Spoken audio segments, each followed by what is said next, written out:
Hey everyone, Isaac here. Before we get into today's episode, just wanted to let everyone know that we are going to be talking about a variety of topics today that may be triggering for some listeners, including domestic violence, sexual assault, addiction, and suicide and self harm. So, this is a general trigger warning for all of those topics for folks that may be sensitive to those areas.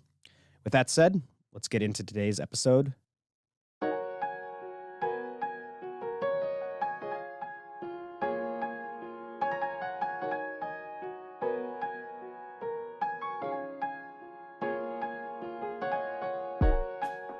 My Voice provides those with lived experience in homelessness, addiction, mental and behavioral health struggles, and domestic violence with a platform to tell their story in their words. Every episode is conducted anonymously in order to facilitate a candid and comfortable place for guests to tell their story. My Voice is hosted by Brian Fields, who works as a case manager here at the My House Youth Drop-In Center in Wasilla, Alaska. We now join a My Voice conversation, already in progress. Tell me what you're here now. Mm-hmm. I happen to know that you are in recovery and sober and a voice in our local recovery community. Yeah. So spoilers, everyone. But you said you were in detox off and on 5, 6, 7 times. Tell me about the last time you were in detox. What led to that point, and I don't know if anything necessarily made it different or not, but tell me the experience of going through detox for the last time. So before detox, I do want to establish the reasons why I continue to use, and I pretty much Okay. some things happened that broke my heart, and I guess it was a course of from the age of 12 to the age of 24. My parents, my stepdad and my mom, and this happened about 4 or 5 years ago. I pretty much confronted my mom and my stepdad. My stepdad's weird. He used to watch porn with me as a kid. Yeah. And so he's always been creepy. And I've always had this feeling like I was being touched when I was sleeping. And he went and said something do you ever think that we put sleeping medication into the weed or your drinks to knock you out? And I'm sitting there thinking, why would you knock me out on purpose? Maybe because I was high on drugs. Mm-hmm. But you don't really go and knock your own kid out. So I confronted them this one day, and we were all sitting in a room drinking, and I asked them, do you guys put sleeping medications into my drinks and have Paul do whatever he wants, my stepdad? And my mom, they didn't say anything. They pretty much looked away. I asked them twice. They didn't deny it. They didn't say no. So that over the course of 12, 13 years, I pretty much got up. I left their apartment crying, heartbroken. And that continued my addiction. After that, I was drinking half a gallon a day. And I was shooting up as much dope as I could. I was doing a lot of drugs. And I was trying to kill myself, suicide by an alcoholic death. I did not know that it was going to take more than 3 years. It took about 3 years for me to actually start ending up in the hospital, start actually getting sick, start having it really toll on my life. Mm-hmm. So it pretty much got me to the point of being homeless, being my auntie and uncle. I was pretty much pushing my limits with them. My auntie and uncle, besides My House, have been there for me throughout my addiction in the beginning. They really care about me. I love them more than my parents. And so on another note, them seeing me before addiction, through addiction, after addiction, didn't really know how to help me. Nobody did, I guess, at that point. I just wanted to die. I met my ex, who was abusive. We were together on and off for 2 or 3 years. Even though he was abusive, like, being with him gave me that little sliver of hope of wanting to live. A little tiny bit. Like, beforehand, it was nothing. Once I was with him, like, I found the will to live. And then it ended up getting bad again. Like, he ended up becoming abusive. So there was this 1 week that he ended up, like, we were fighting for somewhere around a week straight. He ended up dragging me out of the trailer and locking me out. So I left with my car, and I went back the next morning. I grabbed all my stuff and my cat. My cat is a huge part of my story. I love her to death. If it wasn't for her, I don't think I would have got sober, to be honest. You still, I still is have your her. cat that is in your apartment right now? Yeah. Oh my goodness. I still have her.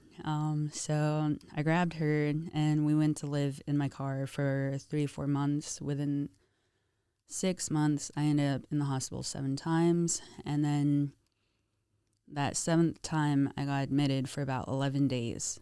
That's when Michelle came and visited me in the hospital. She showed up.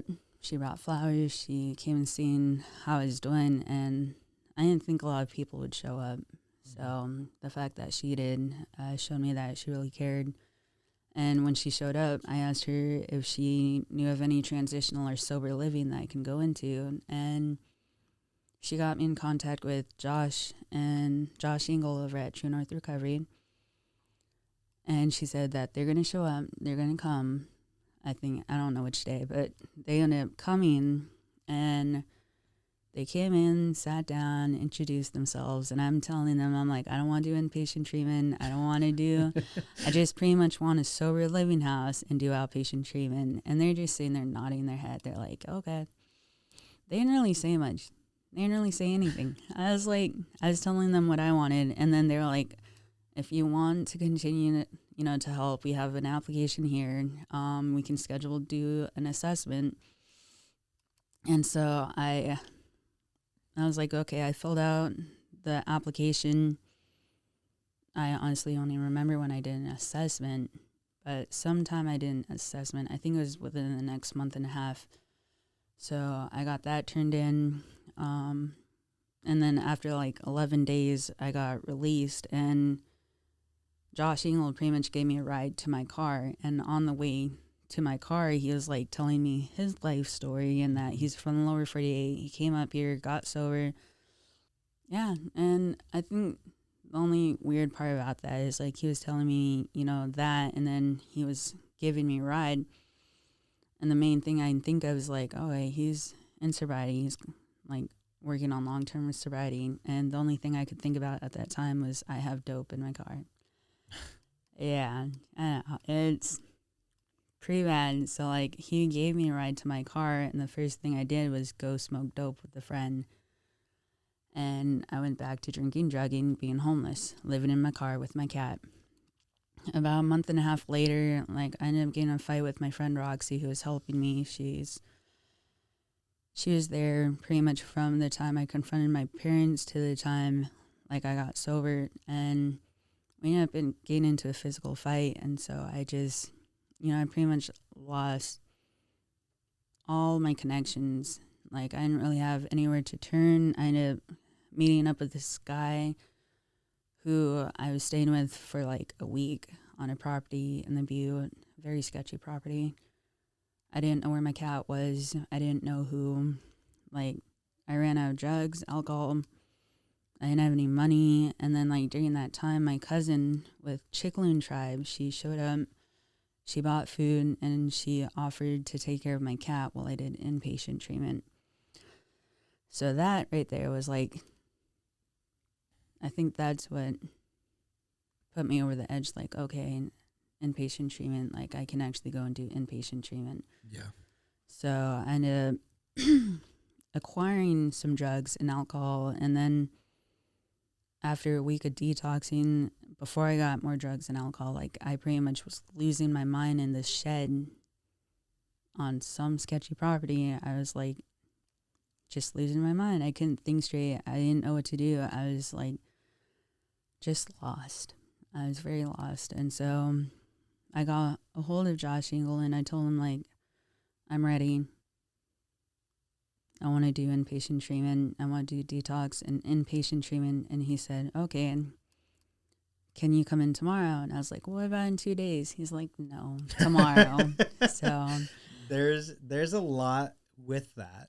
there is. Because, so, funnily enough, I've spent the last couple of weeks in Anchorage with Josh because we've been doing some encampment outreach. Oh, wow. And I think something that we hear a lot, something that Josh has really, backed up my convictions of the need for immediacy of treatment. Because when you're ready now. Yeah. But if you don't have that deadline and that immediacy, then who knows what can happen in a couple of days. And so he's always pushing me when I'm talking with folks, like, no, not later this week, today, now. How are we going to make this happen now? And again, just with everything you've just said, it stands out to me how many pieces play a part in that. Michelle shows up at the hospital because you had that seed and that connection from my house. You call Josh because even though he was at the hospital and you weren't willing to engage in inpatient treatment that day, that seed was planted. You knew who to call when you were ready. Yeah. And your family's willing to take care of your cat, so you're not worried about that. We had a detox center out here because we didn't for a long time. Mm-hmm. And there's all these pieces and this continuum that come together so that when you call Josh, he's like, yep, tomorrow. Yeah. Here. Everything else is taken care of. So along with that is like, he said tomorrow, and I was like, okay, and I already have drugs. I already have alcohol. I went and smoked with a few friends, and then we ran out of drugs again.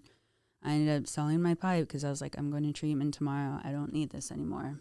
I ended up staying up that whole night. And towards the morning time, the person I was with, he acquired $100 from his parents. We went to Palmer, I think, to pull it out. And then on our way back, he's like, oh, let's go get some more dope. And I'm like, I'm dropping you off and I'm going to treatment.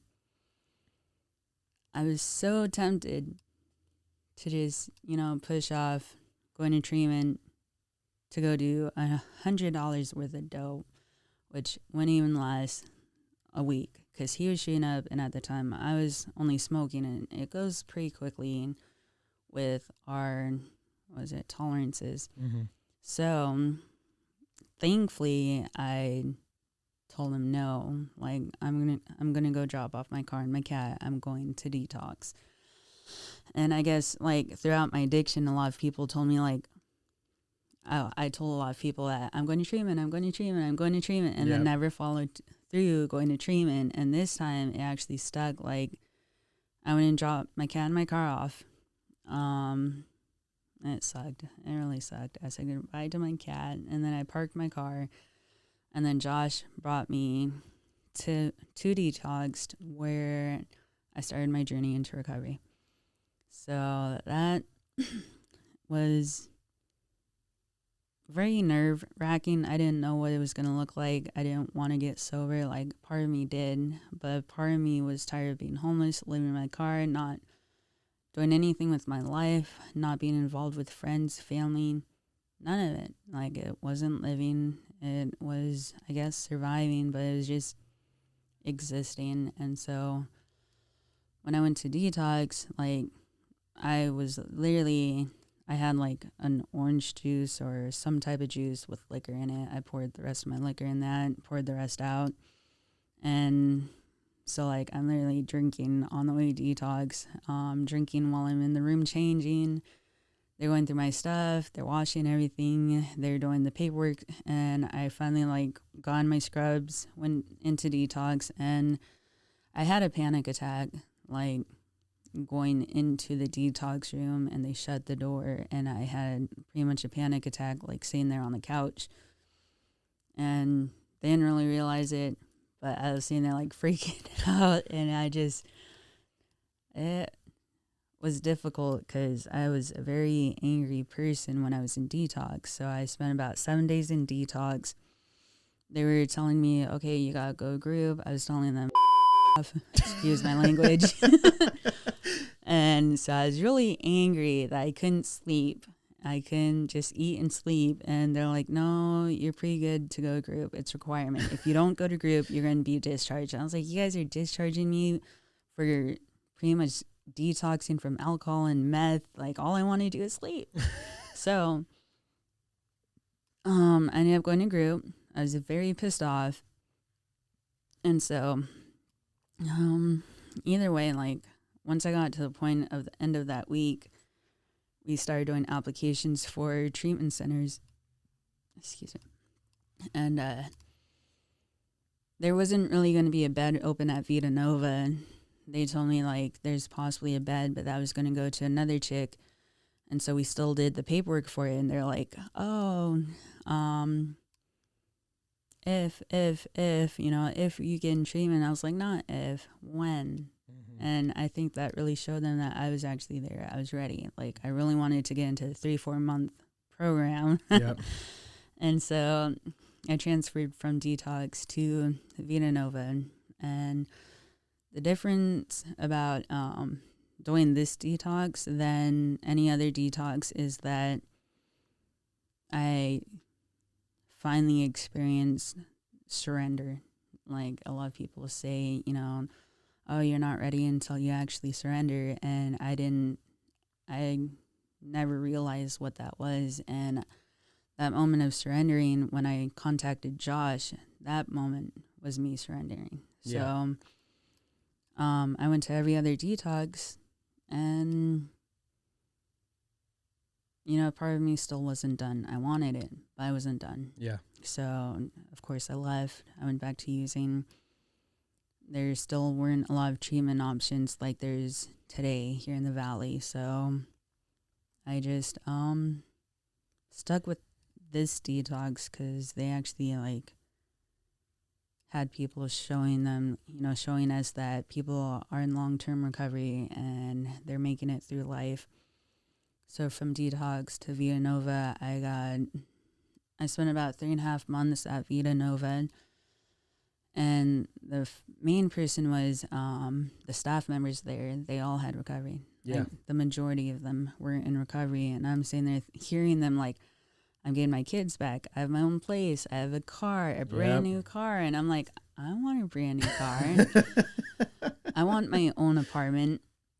And they said, it took about a year to 2 years to get all that. And I'm thinking, okay, so I'm going to do inpatient treatment, outpatient treatment, sober living. And then, like, beforehand, my house actually, because I was homeless during COVID, I qualified for the Alaska housing voucher, which I still had. And I think the part that really stopped me from getting an apartment before getting sober was I didn't know how to apply for an apartment.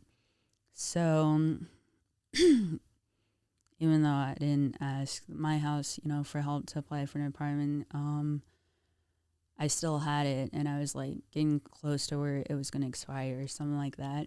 So when I got sober and I got out into sober living,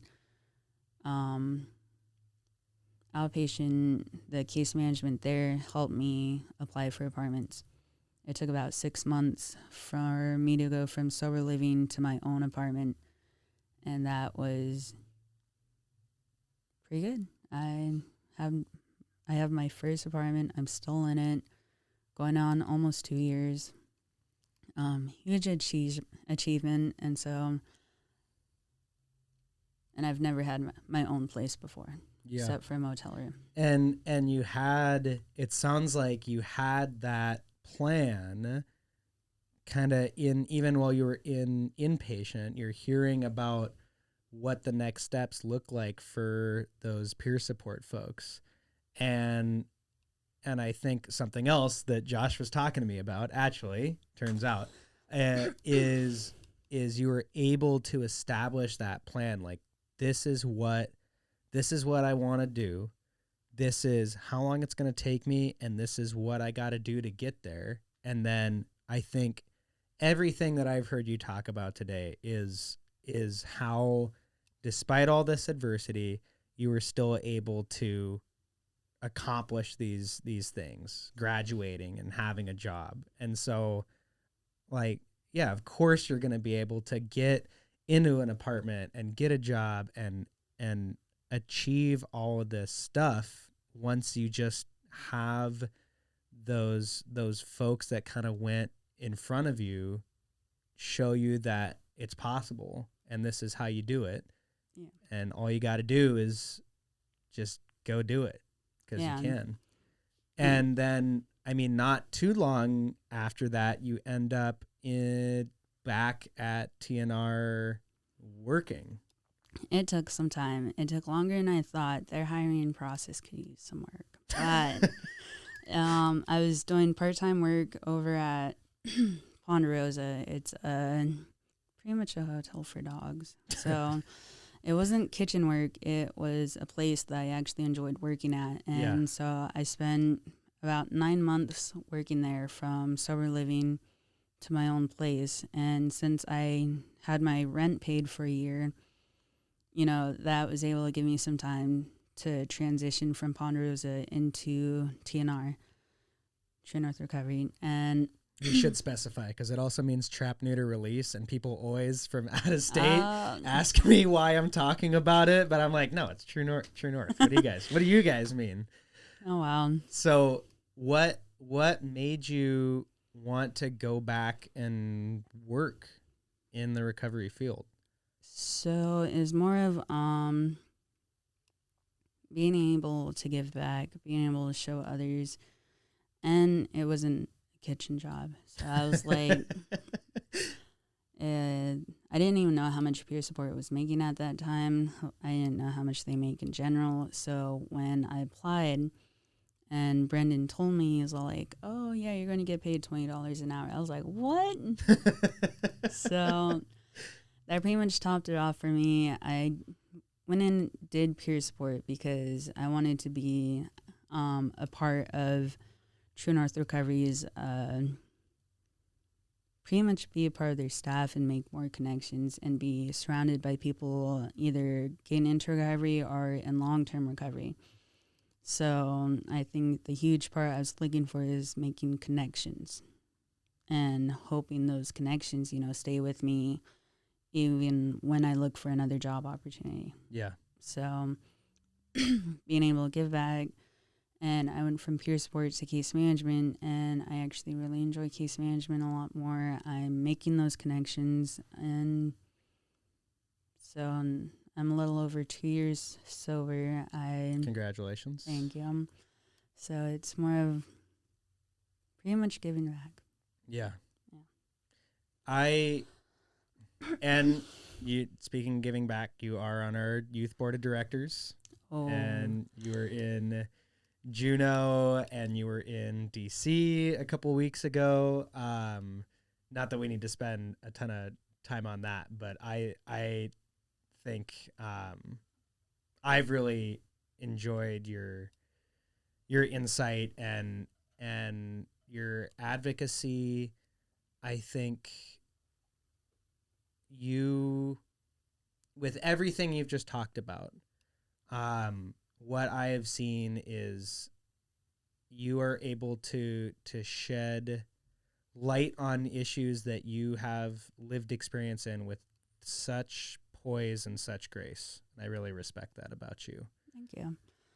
I think the big thing with my house is looking back through, you know, in my addiction, I was able to see Kira and other staff members of my house go out of state to do all these things. And I'm like, how do I get from being in addiction to there? And I thought I'd never be able to get to that point. And you're right, I did go on 2 trips in the past year, and being on the youth board of directors, I'm able to participate and be a part of the My House program, a program that's helped me since the age of 12, 13, and continues to help me even as I age out.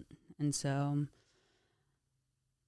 it's been something I've been hoping to do for years now, is actually be a part of the My House, be a part of this team, and get to know, like, I know people. It's just, not in a recovery setting, not me being sober, completely sober, and be able to help where I can. Yeah. So it's been a long time coming. I know Michelle's been interested in me doing quite a bit of stuff for the My House program. And so, like, me being sober now, I want to help. So I want to thank you for doing this with us. I want to thank you for sharing your story today. And as we wrap up, what would you say to someone that is maybe considering not only just maybe reaching out to My House or engaging in services here, but maybe someone that is thinking about the treatment program here, or just recovery in general? And before you answer, I don't want to answer for you, but again, just to reiterate, it is so striking to me, you talked about forming those connections with people now in your job. And I think that's really interesting, because through everything you just shared, I think about all the connections and all the little pieces that weave together to make you who you are, and provide you with the opportunity that you took advantage of when you did decide to engage in treatment, when you did get sober and join the recovery community.